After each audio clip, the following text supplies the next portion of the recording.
Hi LEGO fans! With the promise of the most detailed LEGO brick-built Hogwarts Castle scene ever, and a new version of Hogwarts Great Hall dropping June 2024, I thought I'd better get a wiggle on and give the first years a way to get there. Today, I'm going to be unboxing, speed building, and reviewing 76426 Hogwarts Castle Boathouse from LEGO Harry Potter. This is a 350-piece set and retails for a relatively painless 32 Great British Pounds, 38 Euros, or 38 of your hard-earned US dollars. The price point includes 5 minifigures, which are all good choices for this moment in Hogwarts history. We've got Hermione Granger, the boy who outlived Harry Potter, Dean Thomas who makes his third minifigure appearance, and Neville Longbottom. The students are all dressed in generic Hogwarts robes as they've not yet been sorted into their houses. Finally, we have Minerva McGonagall, who looks great in new printed robes. It seems she's expecting this group of first years as she has a handy list, hopefully a printed part, which contains their names. As you can see on the front of the box, the boathouse connects to Hogwarts Castle via a long and dangerous looking series of staircases. Expectations are high for this series, with LEGO making bold claims on the box, but there will be some continuity issues. For example, the Owlery set is themed on Harry Potter and the Goblet of Fire and set in winter. This boathouse scene, however, takes place on the 1st of September 1991. One immediate disappointment is the lack of Rubeus Hagrid, who accompanies the first years on their boat trip across the Great Lake. The boathouse itself looks movie accurate, but I know the lamps on the boats are a source of contention. More on those later. Over on the back of the box, we get a closer look at the joys to come. Each boat holds 2 students, a little shy of the reality, and a pull-out section of the base reveals a frog and creates a place for the little boats to dock. As well as an amphibian friend, Animalia includes Hedwig, a fish, a spider, why spiders? Why couldn't it be follow the butterflies? And a crab, which seems like an odd choice for presumably a freshwater lake. That said, a giant squid did push Dennis Creevy back into a boat in 1994, and they definitely prefer their water on the salty side. The last item of note before we tear open this little beauty is the inclusion of collectible portraits. It's a throwback to the wizard tiles we were feverishly collecting a couple of years ago. It looks like we have 13 to collect, all featuring famous historical witches and wizards. With all of that covered, let's see if this is easier to penetrate than the Flying Ford Anglia.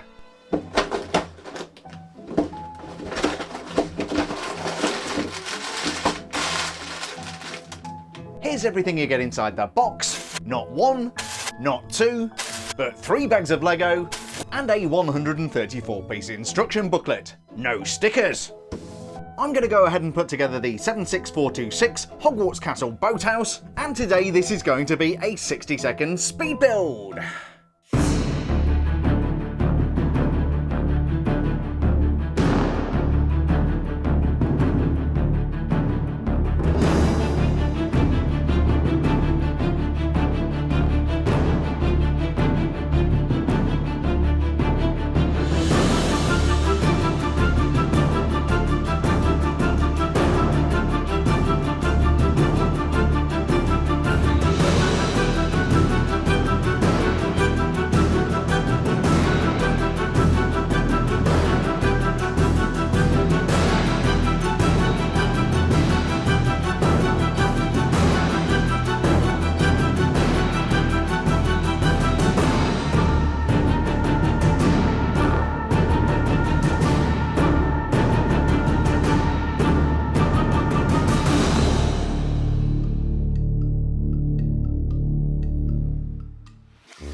And here is the completed 76426 Hogwarts Castle Boathouse from LEGO Harry Potter. Today's build time was 49 minutes, and the complexity was well aligned with the 8+ recommended age range. The set consists of this rather nice looking boathouse, 2 small boats which I'm assured won't float, and 5 magically marvellous and magnificent minifigures. We'll be taking a look at those later in the video and comparing each to their on-screen counterpart. Before then, let's take a closer look at the boathouse. The boathouse at Hogwarts sits on the shore of the Black Lake and is where first years disembark after sailing over from Hogsmeade. Although depicted as a boathouse in the movies, it was actually described as an underground harbour in the books, reached through a curtain of ivy which hid a large opening in the cliff face. Another key deviation from the beloved novels came in the Deathly Hallows when Snape met his fate in the boathouse instead of being lured to the Shrieking Shack. "The Elder Wand cannot serve me properly, Severus, because I am not its true master. The Elder Wand belongs to the wizard who killed its last owner. You killed Albus Dumbledore. While you live, Severus, the Elder Wand cannot truly be mine. The Black Lake is nicely represented in this build. The base is made up of dark blue plates which frame the boathouse perfectly. LEGO even threw in a round 1x1 trans yellow stud for no apparent reason. A really nice touch is the blue fish jumping out of the lake, but I wish we had a transparent clip element to avoid spoiling the illusion. The rocky shore of the lake is made up from multiple sloped elements. I like the trans dark blue cheese slopes showing the waves lapping over the rocks. Over on the other shore of the boathouse we find more animal life, this time in the form of a bright red crab, but no Goyle. At the back of the boathouse you'll notice a couple of clips which hint that this might connect to something. Hogwarts Castle incorporated into the set name indicates that this can be connected to other sets to make a more detailed model. The clips connect to a set of stairs linking the boathouse to the 76435 Hogwarts Castle The Great Hall set. Now you may have noticed a bit of an anomaly underneath the set. The green handle hints at a removable part. This removable rocky outcrop hides an amphibian friend. I did refer to this earlier as a frog, but in reality I think this is a toad. Has anyone seen a toad? A boy called Neville's lost one. Yes, this is Neville's pet toad, Trevor. It's a perfect addition to the set, and I especially like the way it's hiding beneath the boathouse. With that section removed, we have a really nice place to dock one of the boats. Of course we can't talk about animals without pointing out Harry's snowy owl, Hedwig. She's a nice printed element but has appeared in many sets before. Moving further up the shoreline we find more flora and fauna. There's a small toadstool emerging under the shade of a tree, and a much bigger example just outside of the boathouse. I believe this would be Amanita muscaria, more commonly known as the fly agaric. One detail I really do like is the tree which incorporates some new leaf elements. These look great in complementary shades of green. Looking less great and coming with a trigger warning, we have an 8-legged LEGO spider hiding in the shade. As well as being built on a rocky shore, the boathouse is also held up by wooden supports. We find a row of these on either side of the model. The boathouse is constructed from bricks complementary to the Hogwarts Castle build. It makes good use of textured bricks and a number of LEGO arches. I really like the way these are held up with decorative supports. Being in a damp spot close to the water, a number of plants are clinging to the outside of the boathouse. Even up on the roof we find plant life growing. The entrance to the boathouse is decorative and illuminated by 2 flames. They use these small trans-orange flame elements. The interior is mostly sparse, but if we peek inside, we find one of these ore elements attached to either wall. Making this especially neat are the horn elements protruding from the wall. You might find these used on a LEGO cow or even the Minotaur minifigure. The oars are a nice decorative element, but of course the boats that the first years travel in don't need them. The roof is neatly constructed, and unlike a real boathouse, can be opened up to reveal the night sky. Topping out the building is a decorative turret, complete with windows. If you look really closely, you might see somebody staring back at you. Hidden in the turret we find our collectible portrait. The portrait inside the set is random, but this one is pretty easy to identify. The giveaway is the metallic silver sword. Yes, that is the sword of Godric Gryffindor. I sense that collecting all of these is going to get very expensive, but challenge accepted.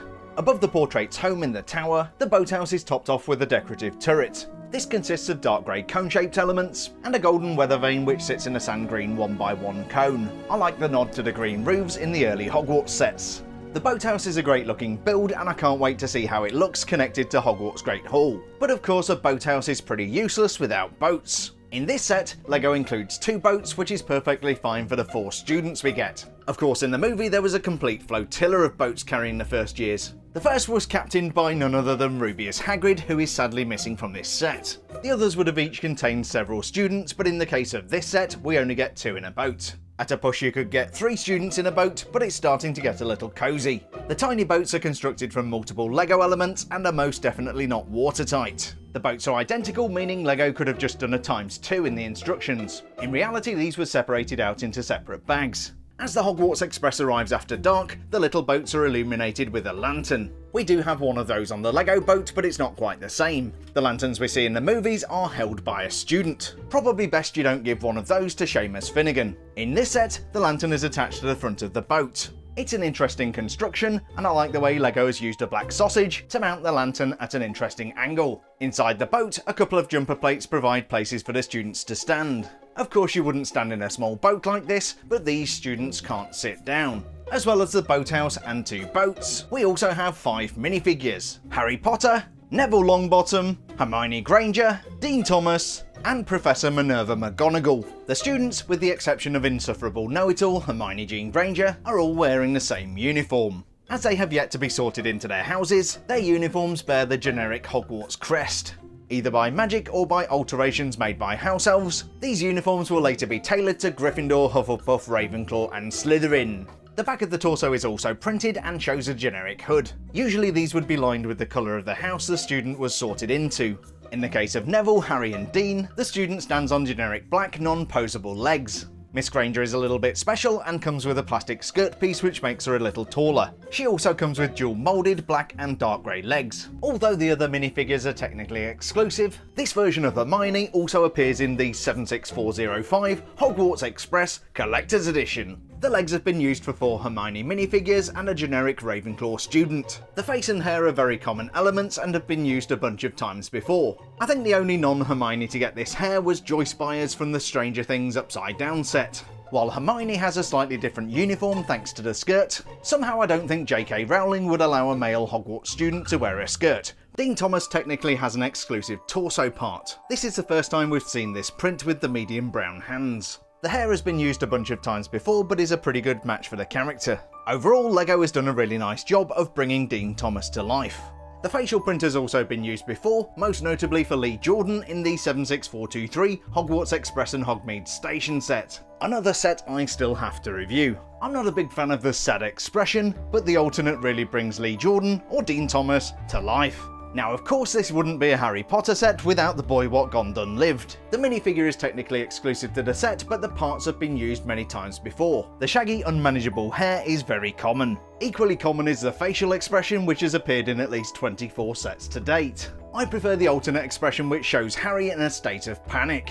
As you'd expect with the lead character, LEGO has done a great job of recreating the character we see in the movie. Our final student is Toad Boy himself, Neville Longbottom. Neville was famously played by Matthew Lewis, who had a round face and goofy teeth in the early movies, but presented some continuity issues as he grew into the sexy beast he is today. By the time of filming the Deathly Hallows, he had to have wedgies behind his ears, a fat suit, and goofy false teeth to pull off the look. In the time between movies 2 and 3, Matthew shed so much weight, they had to stuff special sponges into his cheeks to puff out his face.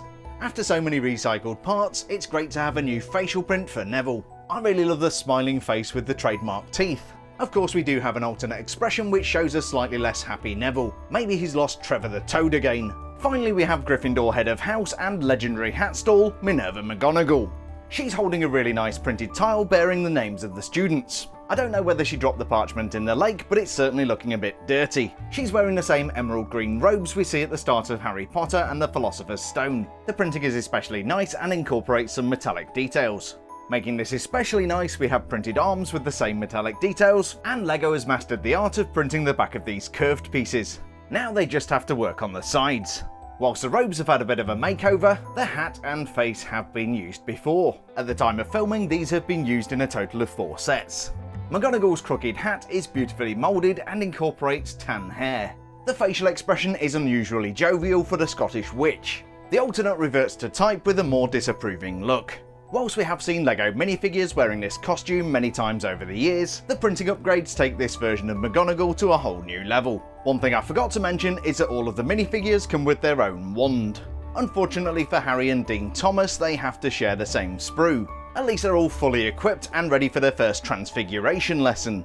So that was set number 76426, Hogwarts Castle Boathouse from LEGO Harry Potter. I can't wait to see how this looks when connected to the Great Hall. It's a great set with some really nice minifigures, and it'll be interesting to see just how far LEGO takes this modular Hogwarts theme. If you enjoyed the video, please don't forget to leave a thumbs up, subscribe for more LEGO Harry Potter goodness, and if you're feeling particularly generous, why not drop me a super thanks? I will be back really soon with the 76430 Hogwarts Castle Owlery. So thanks a million for checking out today's video, stay safe, and I'll catch you on the next one.